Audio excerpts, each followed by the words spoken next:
Hey, Paul, are you there? You're over at your parents' place right now, right? Could you get back over here right away?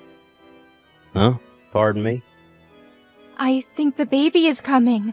I should head to the hospital. Could you drive me there right away?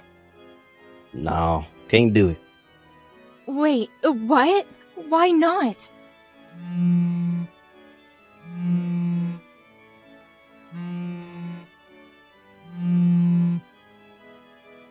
Would you just stop? I said no, for God's sakes. Why do you just hang up? I said the baby is coming. I'm having contractions. Stop bothering me. I'm not going to no hospital. How could you say that, Paul? Do you realize what this means? If I don't go to the hospital right now, the baby will be in danger. Just call a darn taxi. You can use your phone still, right? Call a cab? Are you serious? It's your child that's about to be born. How could you even say that? Why are you being so cold? I can't do this alone. Paul, I need someone by my side.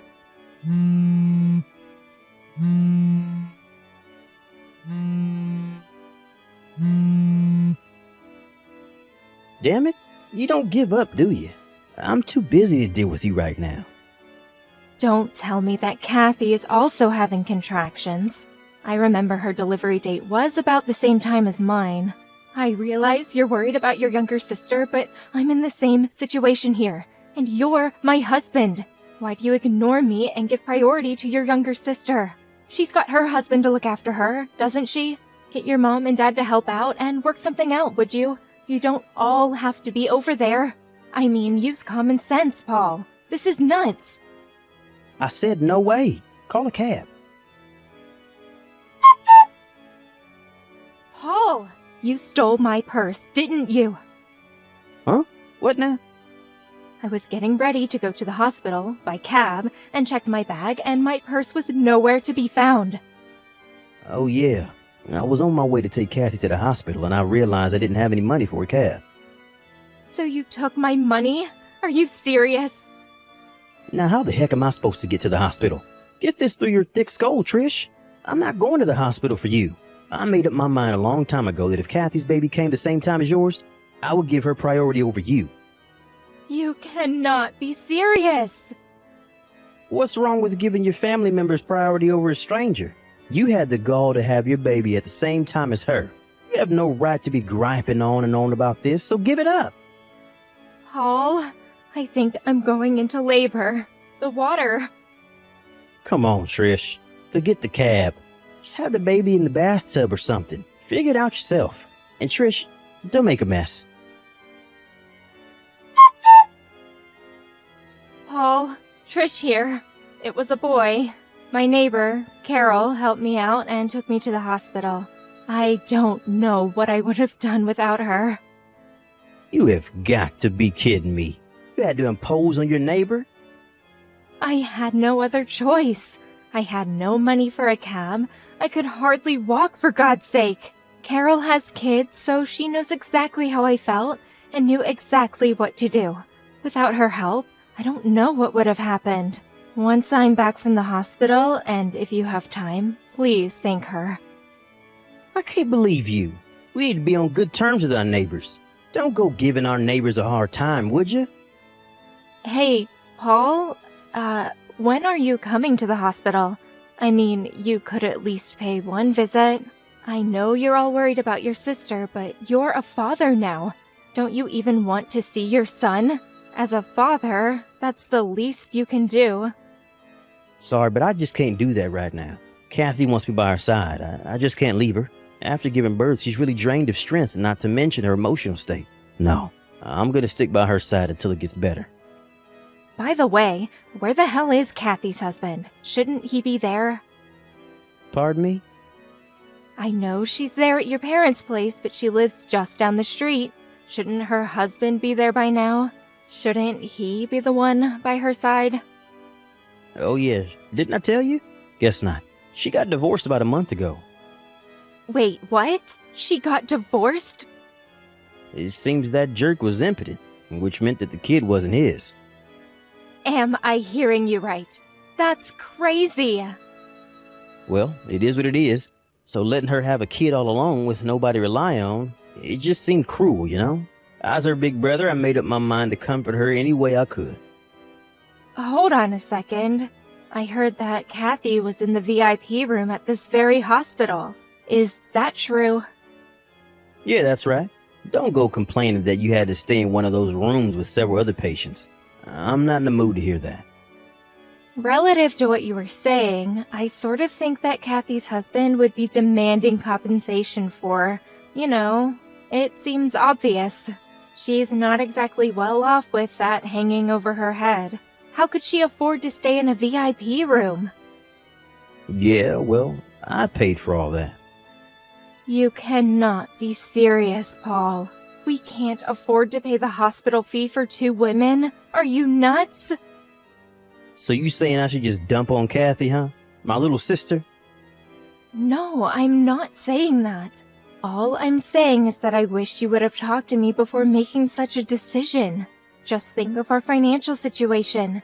There's no way we could afford to put her up in a VIP room. Quit yapping on about what's already been done. What's the use? If you keep this crap up, Trish, I may even think about divorcing. You don't want that, do you? Pardon me? You're the one that's gonna pay the price if that happens. You have no parents or siblings to fall back on. That's a low blow, Paul. Even for you. Anyway, why'd you even have to get pregnant? Just my little sister was plenty. We don't need any more kids in this world. This whole mess is all your fault. Why'd you have to go and get pregnant? What you just said, I hope you don't regret it. All the wife has to do is obey her husband. Can you at least do that? Kathy just woke up. Let's cut this short, shall we? See ya. Hey Trish, how are you? Congratulations. Thanks for giving us a grandson. Dad, wow, it's been so long. How have you been? Yeah, not bad. Sorry to contact you out of the blue like this. I got your line ID from your friend Carol, your neighbor. Nice girl, by the way. Yeah, she's great. She told me all about it. She's the one that got in contact with you, right? Yes, that's right. It was by pure chance that I was told about your situation. Chance? You talked to Carol about me before, right? Come to think of it, I did mention you when we were talking about family. With the baby coming and all.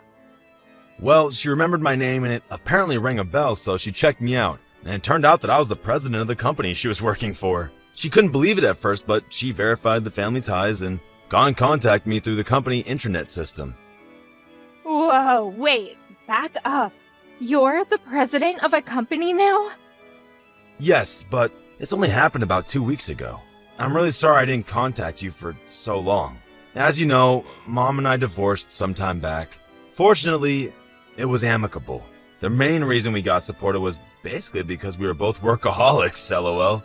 After the divorce, I went overseas on business for almost 3 months, and we sort of lost touch.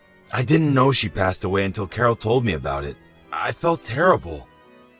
I see. I had no idea. I really wish I was here. Maybe I should have stayed married to her, just separated.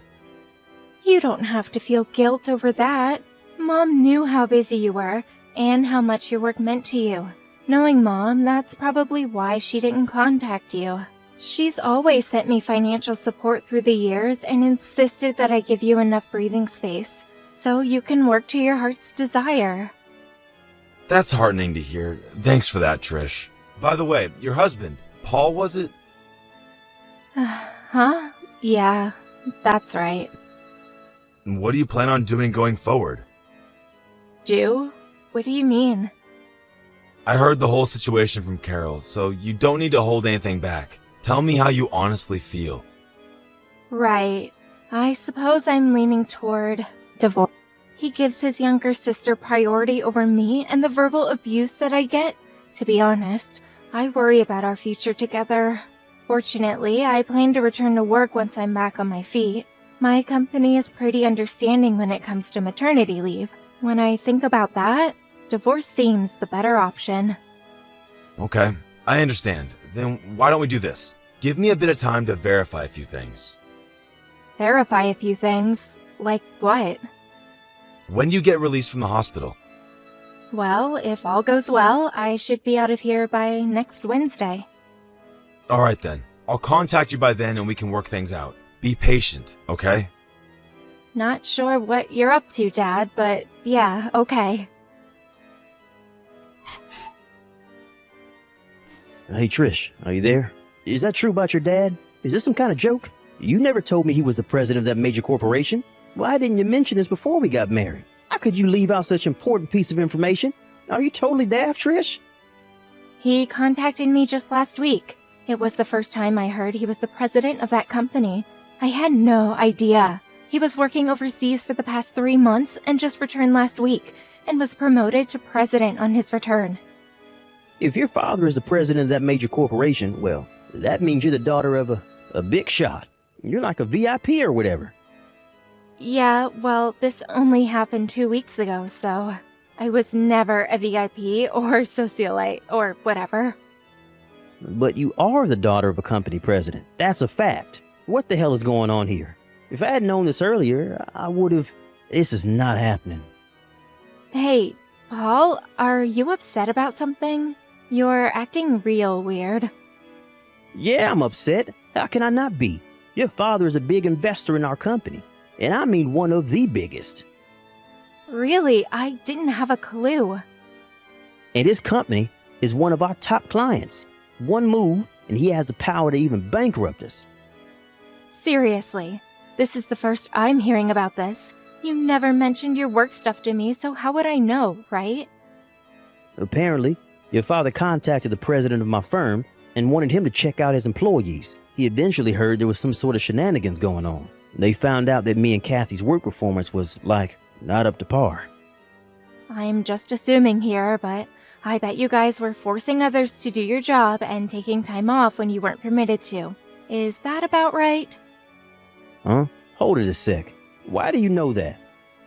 Again, I'm just assuming, but considering your attitude toward everything, and this goes for your sister too, it just seemed like the logical thing you guys would do. You sound like you're enjoying this, like it's just some casual conversation or something. You realize that both Kathy and I have been transferred? And get this, we're not being transferred to the same location either. Roger that. Don't go screwing up this time, Paul. Roger, what? The hell do you think you are anyways? It was all your fault that we ended up in this predicament. What are you going to do about it? I went to your father's office and had a meeting with him. I got down on my hands and knees begging him to reconsider, but your father just ignored me. This whole thing wouldn't have happened if you had just told me about your father and not kept it a secret. How could you be so devious? If you'd only warned us, we'd have been able to be more careful at work. Like I said, I haven't seen my dad in a while, and I only learned of this like 2 weeks ago. How am I supposed to tell you when I didn't even know? And for your information, I had no connection to your job.